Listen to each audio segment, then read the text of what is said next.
અરે વાહ, જલસો પડી ગયો, મજા પડી ગઈ. આખા દિવસમાં, આખી જિંદગીનો એક દિવસમાં થાક ઉતારી નાખ્યો અને શરીર હળવું ફૂલ કરી નાખ્યું છે. મજા આવી કે ન આવી ભાઈ? અહીંયા તમે બધા જોઈ શકો છો, અહીંના લોકોનો, અહીંયા થેરાપી લીધી છે બધાયનો ચહેરો ગુલાબી ફૂલ જેવો, ગુલાબના ફૂલ જેવો હસે છે. હસો તો બધા હસતા ખેલતા બીમારી દૂર થાય છે. વાત ખોટી છે કે આ લોકો બી કેટલી લે? હવે આજની ટેકનિક છે પગનો દુખાવો દૂર કરવાની ટેકનિક. કેવી રીતે કરાય છે? જો ગોઠણ દુખે છે, સાથળ દુખે છે અથવા આખો પગ પકડાય છે, એવો દુખાવો કેમ પ્રેમથી દૂર થાય છે? જો આવું પગ રાખો પગ.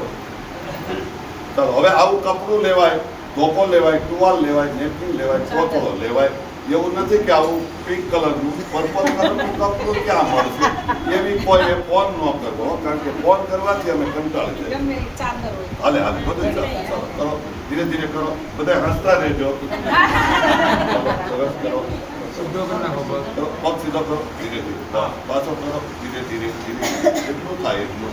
જો આવું તમને ગોઠણ દુખતો હોય અથવા પીંડી દુખતી હોય, સાથળ દુખતો હોય, આવું કપડું, ટુવાલ, નેપકિન, કોથળો રાખીને સવારે 10 જ વખત અને સાંજે 10 જ વખત કરવાથી સારામાં સારું રિઝલ્ટ મળે છે. કરાય કે ન કરાય? ઇન્જેક્શન ને ટીકડી ને દવા ને ઓપરેશન નો મેળ કરાય કે આ મેળ કરાય? દાંત કાઢો બધા. તો તમને કોઈને તકલીફ હોય તો આવું કરી શકો છો.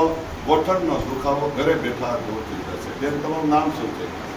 અર્પિતા. અહીં આવવાથી અમે જુઓ, અહીં આવવાથી તમને શું ફાયદો થયો? સારો ફાયદો છે, ગોઠણમાં દુખાવામાં. બરાબર. આ લોકો બી કેટલી લે છે? ફસાવે છે કે હસાવે? બરાબર. અહીંની વ્યવસ્થા કેવી છે? સ્ટાફ કેવો છે? અહીંના સાહેબ કેવો?